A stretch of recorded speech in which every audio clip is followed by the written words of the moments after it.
Bonjour à toutes et à tous et bienvenue à ce nouveau format du Good Morning Market. Nous sommes le lundi 10 décembre 2018 et nous le voyons, la fin de l'année approche à grands pas et les opérateurs n'optent toujours pas pour les actifs dits risqués, autrement dit les indices.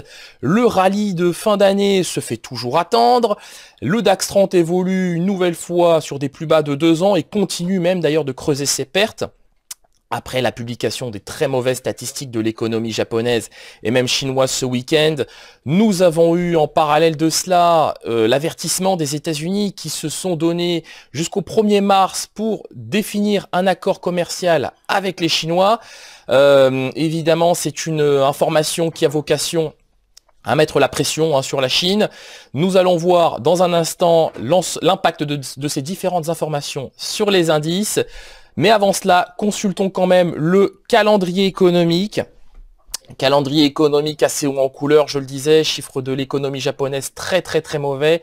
2,5%, c'est la contraction du PIB en rythme annualisé au troisième trimestre.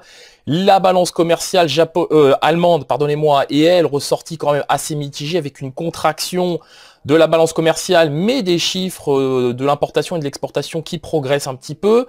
Pour les statistiques à venir, on s'intéressera à 10h30 à la production industrielle et manufacturière au Royaume-Uni, statistiques d'une importance cruciale alors que sera soumis l'accord technique que Theresa May a trouvé avec l'Union européenne au Parlement britannique qui pour l'instant n'est pas véritablement en faveur de cet accord sur le Brexit, donc véritable focus ce matin sur ces données macroéconomiques. Nous commençons tout de suite cette analyse avec la paire euro-dollar que vous avez sous les yeux.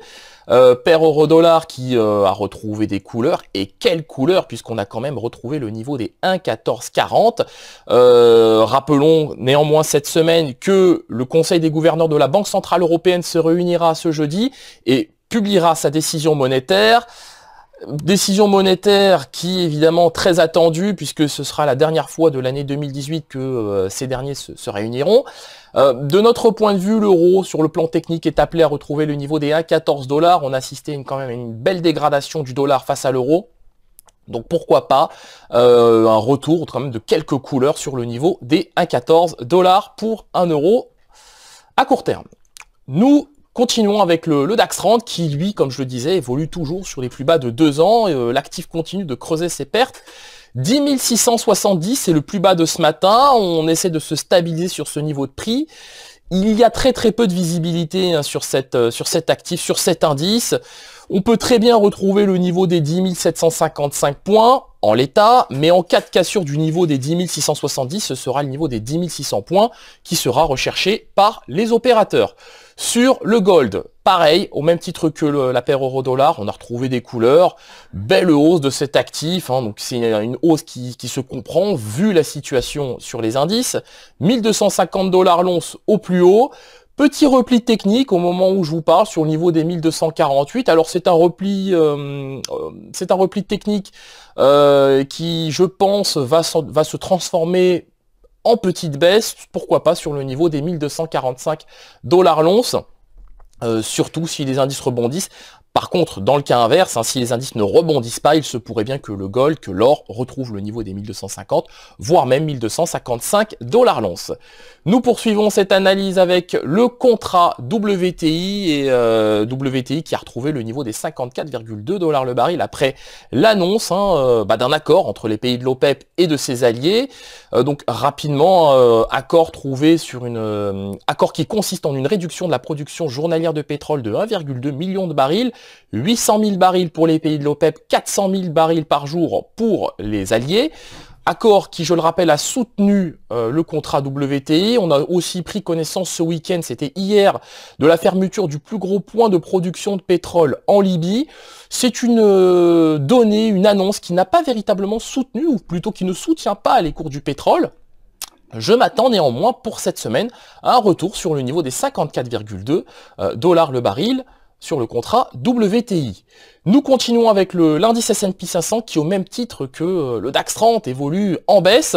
Néanmoins, on a quand même des signaux qui sont assez encourageants à court terme puisque l'indice évolue au-dessus de sa moyenne mobile à 21 périodes et sur le plan technique, on peut dire qu'il y a une probabilité pour que nous retrouvions le niveau des 1233 à 1235 points. Par contre, en cas d'invalidation de ce signal haussier, nous pourrions retrouver le niveau des 2610 points à court terme sur cet indice S&P 500. On continue, ou plutôt nous terminons cette analyse avec le Bitcoin qui a retrouvé des couleurs depuis le support des 3250 $ pour un Bitcoin. Sur le plan technique, on évolue à l'intérieur d'un canal ascendant.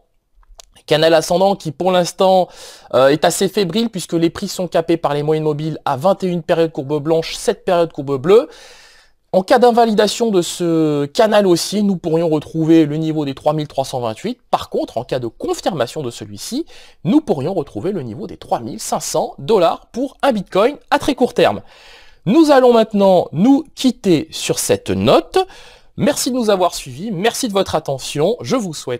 Nous vous souhaitons une excellente séance de trading et bien évidemment une excellente journée. Merci à vous. Au revoir.